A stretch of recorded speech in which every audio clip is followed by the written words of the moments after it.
Nous avons fait appel à vous ce soir parce que depuis 30 ans, vous colportez une parole dont le sens n'est pas forcément relayé. C'est un petit peu comme si cette vérité était taboue.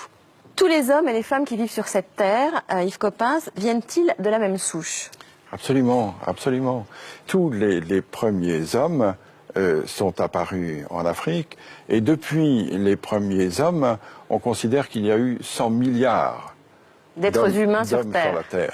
Et les 100 milliards, comme bien sûr les 6 milliards d'hommes d'aujourd'hui, viennent tous de cette souche, de ce berceau tropical et africain. Tous nos ancêtres étaient africains. Tous nos ancêtres étaient africains. Nous sommes tous africains, Karine. Bah oui, moi je le sais en revanche. Ça veut dire que tous nos ancêtres... Je suis comme vous, je suis comme vous. Ça veut dire que tous nos ancêtres, Yves Coppens, en Afrique, il y avait du soleil, tous nos ancêtres étaient noirs? Tous nos ancêtres étaient certainement bruns, parce que, étant donné l'ensoleillement de l'Afrique, et étant donné probablement la peau nue qu'ils avaient il y a 3 millions d'années, ils ne pouvaient pas être autrement que bronzés. Tous les ancêtres, des Danois, des Espagnols, de tout le monde, etc., étaient noirs. Oui. Pourquoi ça ne se sait pas, à votre avis? Vous le dites, vous, depuis 30 ans. Ben oui, mais ma petite voix ne porte pas suffisamment. J'ai une voix confidentielle. J'imagine la tête du monsieur hyper raciste qui est en train de nous regarder, qui fait non, pas vrai. Oula, demain, vous allez avoir du courrier. Yves Coppens, en fait, les humains, enfin les préhumains, sont partis dans différentes directions depuis l'Afrique. Et puis, pour s'adapter au climat, pour s'adapter à leur environnement, ils ont déterminé des traits qui étaient le plus adaptés, c'est ça? C'est ça, c'est-à-dire que les humains, à partir de 3 millions d'années, à partir du moment où ils ont eu la culture, à partir du moment où ils ont eu la conscience, tout ça, ça a 3 millions d'années. Petit à petit, se sont déployés et ils ont atteint d'autres climats. Et petit à petit, se sont adaptés à autre chose. Par exemple, pour aller en Asie, ils ont dû traverser des montagnes très très hautes, très ensoleillées. Et donc, petit à petit, leurs yeux se sont adaptés, c'est ça?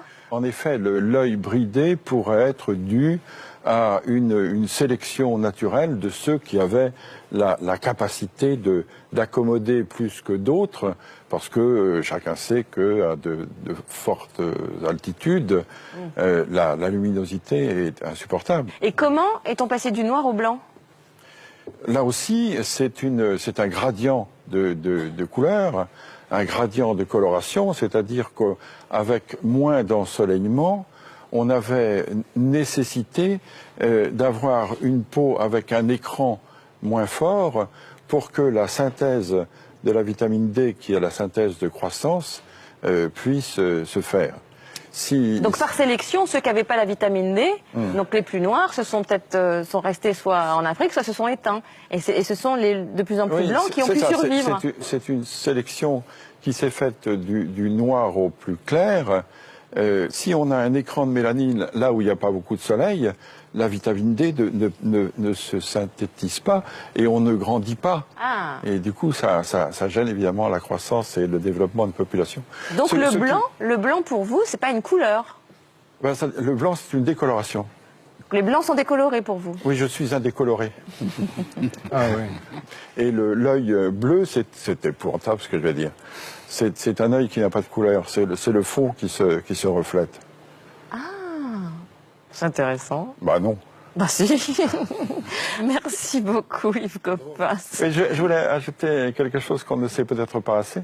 Vous savez qu'aujourd'hui, les 6 milliards et demi d'hommes qui sont sur la Terre sont 6 milliards et demi d'Homo sapiens sapiens. Or, dans la classification, notre classification scientifique, le genre Homo, c'est le genre humain. Le premier sapiens, c'est l'espèce sapiens, et le deuxième sapiens, c'est la race.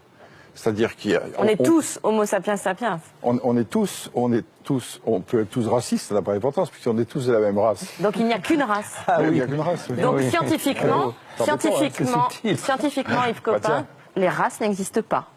Oui, c'est ça. C'est-à-dire que scientifiquement, les races de 36 000 animaux existent toujours, mais en ce qui concerne l'humanité, il y a pour le moment sur la Terre une seule race humaine, qui est la race sapiens, de l'espèce sapiens, du genre Homo. Merci beaucoup Yves Coppens. Merci beaucoup, José.